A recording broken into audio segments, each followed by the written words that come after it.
રાખજો પાછળ વાતો કરતા હોય। ગુજરાત પ્રદેશ કોંગ્રેસ સમિતિની સૂચનાથી ગુજરાતના મહાનગરપાલિકાઓના પ્રમુખશ્રીઓ અને નેતાશ્રીઓ માટેની ગઈ 26 તારીખના રોજ માન્ય પ્રદેશ પ્રમુખે મિટિંગનું આયોજન કરેલું હતું,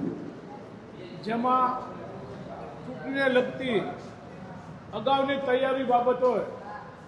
વિસ્તૃત માહિતી સમગ્ર ટીમને માન્ય પ્રમુખશ્રી આપી હતી। એ અનુસંધાને રાજકોટમાં જે લોકો ચૂંટણી લડવા ઈચ્છુક હોય, પાર્ટીના આગેવાનો હોય, કાર્યકરો હોય, એના માટેની એક રણનીતિ તૈયાર કરવા માટેની મિટિંગ હતી। એના અનુસંધાને માન્ય પ્રમુખ શ્રી રાજદીપભાઈ અને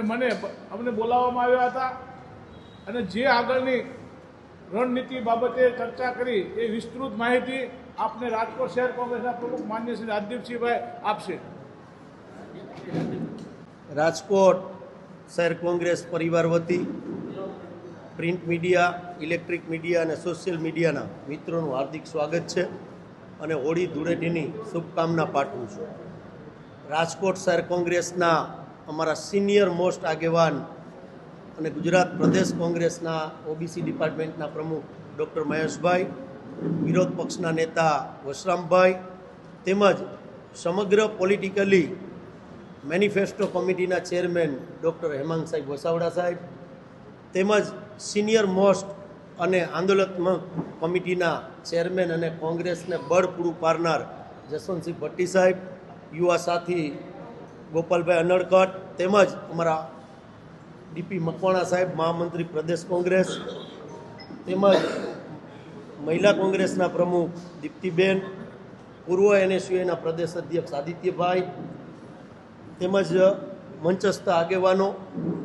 વશરામભાઈએ જે આપને વાત કરી એ પ્રમાણે ગુજરાત પ્રદેશ કોંગ્રેસ પ્રથમ વખત સ્થાનિક સ્વરાજની ચૂંટણી એટલે કે રાજકોટની અંદર જે આવવા જઈ રહી છે થોડા સમયમાં, એના માટે પૂર્વ તૈયારી કોંગ્રેસના સિનિયર આગેવાનો સાથે રાખીને અમે લોકોએ કરી છે। આપ મીડિયાના મિત્રોને પણ ખ્યાલ હશે કે રાજકોટના 18 વોર્ડમાંથી 14 વોર્ડ સમગ્ર અહીંયા બેઠેલા તમામ આગેવાનો સાથે રાખીને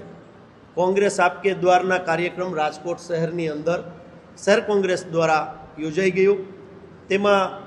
રાજકોટના પ્રજાજનોએ અલગ અલગ વસ્તુઓ જે અમને ધ્યાન ઉપર મૂકી છે એ મેનિફેસ્ટો કમિટી, જે મેં હમણાં જ કીધું એ રીતે જે મેનિફેસ્ટો કમિટી છે એના સૂચનો લઈને કોંગ્રેસનો મેનિફેસ્ટો નહીં પણ રાજકોટની પ્રજાનો મેનિફેસ્ટો આવનારી રાજકોટ મહાનગરપાલિકાની ચૂંટણીમાં રહેશે, જેના માટે અમે ડોર ટુ ડોર લોકોના સજેશન લીધા છે શહેર કોંગ્રેસે। અને આજે જે આપ બધાને અહીંયા બોલાવ્યા છે ત્યારે ગુજરાત પ્રદેશ કોંગ્રેસના પ્રમુખ અમિતભાઈ ચાવડા સાહેબની સૂચના અનુસાર આજે અમે આ પ્રેસ કોન્ફરન્સ કરીએ છીએ। આવનારા દિવસોની અંદર રાજકોટ શહેરની અંદર જે કોંગ્રેસના અમારા કાર્યકરો, જે આગેવાનો, જે લોકો ચૂંટણી પોતે લડવા ઈચ્છુક હશે, જ્ઞાતિ બેલેન્સને આધારિત જે રિઝર્વેશન કોટા આવ્યો છે રાજ્ય સરકારનો એ પ્રમાણે એ બધાને તારીખ 5ના રોજ સવારે 9:30 વાગ્યાથી 1 વાગ્યા લગીન ગુજરાત પ્રદેશ કોંગ્રેસના ઇન્ચાર્જ જેનીબેન ઠુમર અને માનસિંહભાઈ ડોડિયા રાજકોટ આવી અને વ્યક્તિગત બધાને સાંભળશે। એવી જ રીતે બપોર પછી 5 નંબરથી 9 નંબર એટલે 5 તારીખે સર્કિટ હાઉસ ખાતે 1 નંબરના વોર્ડથી લઈને 9 નંબરના વોર્ડના લોકોને સાંભળવામાં આવશે। તારીખ 6ના રોજ સર્કિટ હાઉસ ખાતે 9 નંબરથી લઈને 18 નંબરના વોર્ડના લોકોને સાંભળવામાં આવશે। અને જે પ્રદેશ કક્ષાએથી હમણાં થોડી વાર પછી ડૉક્ટર સાહેબ કા વશરામભાઈ કે હેમાંગભાઈ તમને ફોર્મ બતાડશે, એ ફોર્મ ભરી અને ત્યાં આપવાનું રહેશે। એ પછી અમારું જે શહેર સંગઠનના પોલિટિકલી અફેર્સ કમિટીમાં અમારા સિનિયર લીડરો જે આવતા હોય, જે પાર્ટીની ગાઈડલાઇન્સ મુજબ એ પોલિટિકલી અફેર્સ કમિટીની મિટિંગ મળશે। એ મિટિંગની અંદર એ નામને તારવવામાં આવશે। એ તારવ્યા પછી પ્રદેશ પ્રમુખશ્રી સાથે ચર્ચા કરી અને આવનારી મહાનગરપાલિકાની ચૂંટણીના રણનીતિ સ્વરૂપે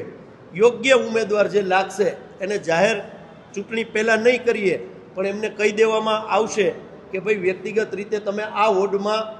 ઉમેદવાર તરીકે ફાઇનલ પાર્ટીએ તમને કર્યા છે, તમે આ ભારતીય જનતા પાર્ટીની ભ્રષ્ટાચારની મહાનગરપાલિકાની સામે કામે લાગી જાઓ. આપ બધા જાણો છો કે મહિલા કોંગ્રેસના બેન અમારા આજે જ કાર્યક્રમ કરીને આવ્યા કે રાજકોટના પ્રથમ નાગરિક એટલે કે મેયર શ્રી પણ જો એમના પતિ સરકારી જગ્યા ઉપર ક્યાંક ને ક્યાંક બાંધકામ કરતા હોય તો રાજકોટ મહાનગરપાલિકાની અંદર ભ્રષ્ટાચારથી ખદબદે છે, કુશાસન ચાલી રહ્યું છે. અને મને પૂર્ણ વિશ્વાસ છે રાજકોટ શહેર કોંગ્રેસના પ્રમુખ તરીકે કે રાજકોટની જનતા જે જગ્યાએ અમે ફર્યા છીએ કે કોંગ્રેસ ઉપર વિશ્વાસ મૂકશે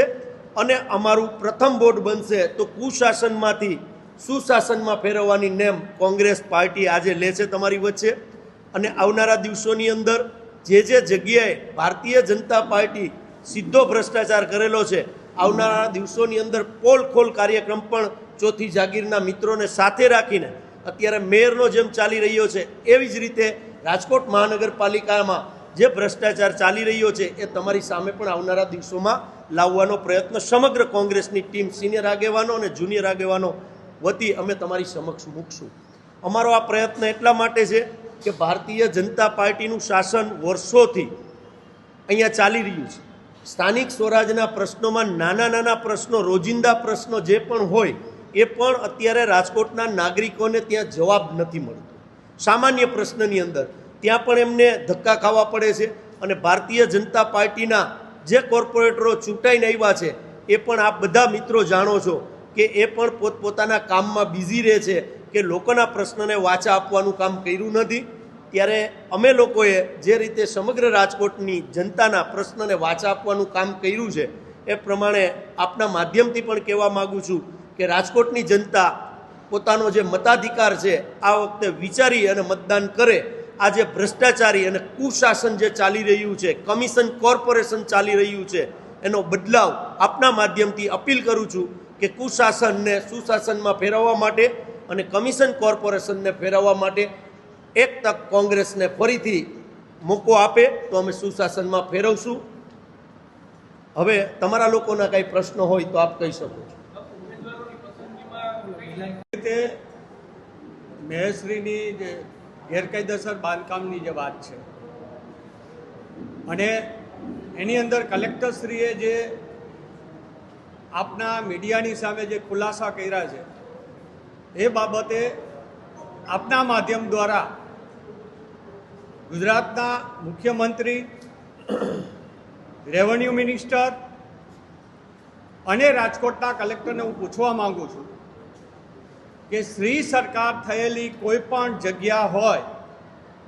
એની અંદર